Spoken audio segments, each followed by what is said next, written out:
Walau sudah pulih, Shin Tae-yong tetap tidak panggil Asnawi. Pelatih timnas Indonesia, Shin Tae-yong, memastikan tidak akan memanggil Asnawi Mangkualam ke skuad Garuda untuk melawan Jepang dan Arab Saudi. Padahal sejatinya cedera yang menimpa Asnawi Mangkualam sudah sembuh. Shin Tae-yong sebelumnya sudah memutuskan 27 pemain yang dipanggil ke timnas Indonesia untuk melawan Jepang dan Arab Saudi.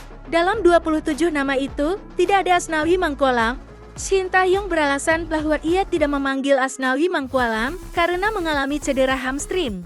Cedera itu didapatkan Asnawi Mangkualam saat membela klub asal Thailand, Port FC, pada 20 Oktober tahun 2024. Port FC memberikan informasi bahwa Asnawi Mangkualam harus beristirahat selama 2-4 pekan ke depan.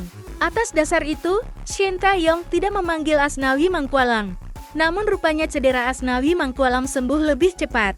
Mantan pemain PSM Makassar itu dipercaya bermain selama 45 menit babak kedua saat Port FC kalah 0-2 dari Bangkok United, Sabtu 2 November 2024. Melihat sudah sembuh ya cedera Asnawi Mangkualam membuat Sumarji angkat bicara. Kepada Bolasport.com, Sumarji mengakui bahwa Asnawi Mangkualam sudah menghubunginya. Jadi semalam itu Asnawi Mangkualam telepon saya untuk bilang bahwa dia sudah bermain lagi bersama Port FC.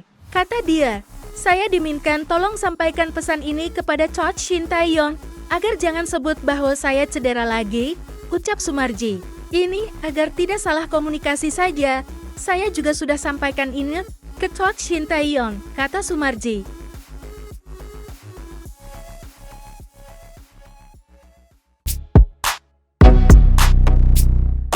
Syarat timnas Indonesia naik ke peringkat 2 grup. Timnas Indonesia resmi naik ke posisi 2 klasemen grup C kualifikasi Piala Dunia tahun 2026 zona Asia kelar melawan Jepang.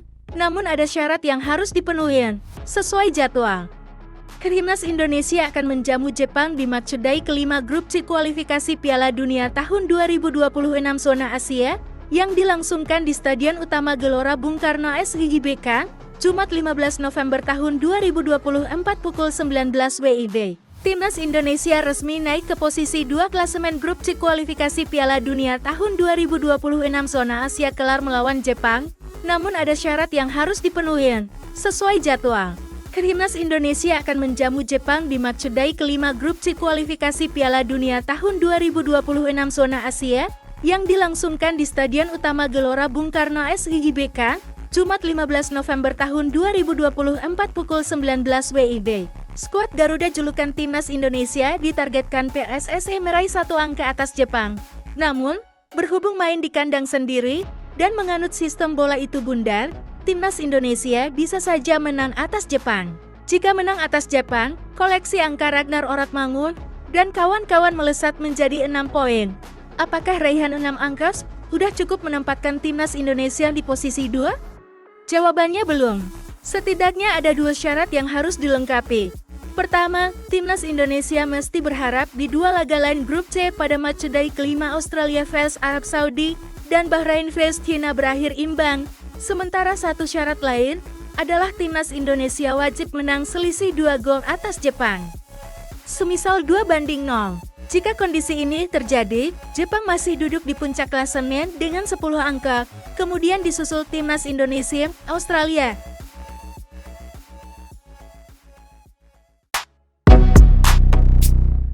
Skenario timnas Indonesia lolos Piala Dunia tahun 2026. Timnas Indonesia masih punya peluang yang cukup terbuka untuk melaju ke putaran keempat melalui jalur peringkat keempat pada fase grup C kualifikasi Piala Dunia 2026 zona Asia. Dengan catatan, skuad besutan Shin Tae-yong bisa menyapu bersih kemenangan pada laga kandang. Fase grup kualifikasi Piala Dunia tahun 2026 zona Asia masih menyisakan 6 pertandingan lagi. Timnas Indonesia bermain di kandang pada 4 pertandingan dan sisanya bakal bertandang ke markas Jepang dan Australia.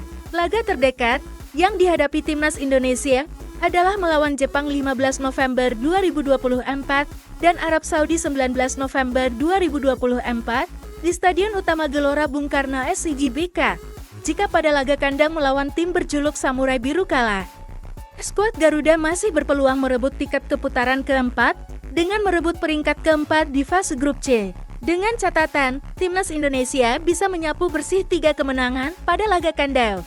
Hal itu sebagaimana disampaikan Justinus Laksana, atau biasa dikenal dengan Coach Justin, saat menjadi tamu dalam podcast Tiki Taka di channel YouTube Nalar TV Indonesia. Kita masih bertemu lawan di kandang, di mana kita bisa meraih 3 poin per 1 pertandingan melawan Arab Saudi, Bahrain, Cina. Asumsilah kalah lawan Jepang, kita sapu bersih tuh 3 pertandingan kandang. Tenang, cetus Coach Justin. Minggu 3 November 2024. Coach Justin juga sependapat dengan Ketua Umum PSSI Erick Thohir tentang target yang diberikan kepada Shin Tae-yong untuk membawa timnas Indonesia setidaknya berada di peringkat keempat. Dan Gil setuju dengan Erick Thohir dan tidak ada diskusi lagi harus masuk ke 4 besar. Gil setuju.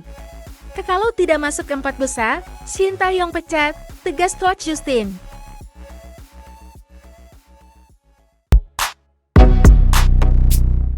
Skuad Timnas Indonesia seharga 470 miliar rupiah. Timnas Indonesia bakal melanjuti ronde ketiga kualifikasi Piala Dunia 2026 zona Asia di November ini. Skuad Garuda punya nilai pasar seharga 470 miliar rupiah. Timnas Indonesia akan menjalani matchday kelima dan keenam grup C ronde ketiga kualifikasi Piala Dunia tahun 2026 zona Asia. Indonesia bakal menjamu Jepang pada 15 November dan Arab Saudi pada 19 November. Timnas Indonesia sementara duduk di peringkat kelima dengan koleksi 3 poin dari 4 laga. Poinnya sama dengan Cina di posisi terbuncit, Witan DKK cuma unggul selisih gol. Timnas Indonesia sudah merilis daftar 27 pemain untuk laga hadapi Jepang dan Arab Saudi. Dilansir dari Transfermarkt, total harga nilai pasar pemainnya ada di angka 27,48 juta euro atau setara 470 miliar rupiah. Bekmais Hilgers tercatat punya nilai pasar tertinggi yakni seharga 10 juta euro atau setara 171 miliar rupiah. Rata-rata umur para pemain timnas Indonesia adalah 24,8 tahun. Ada 16 pemain abroad. Marcelino Ferdinand jadi pemain termuda, usianya 20 tahun. Pemain tertua adalah Jordi Amat, usianya 32 tahun.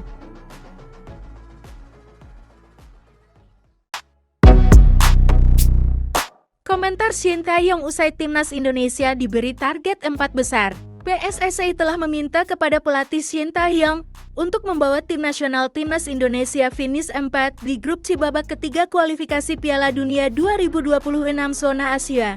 Menanggapi target tersebut, Shin Tae-yong menyanggupi karena memang sejak awal targetnya adalah mengincar posisi 4 besar. Lantas, apakah sejauh ini timnas Indonesia sudah berada di zona aman alias berada di dalam target 4 besar?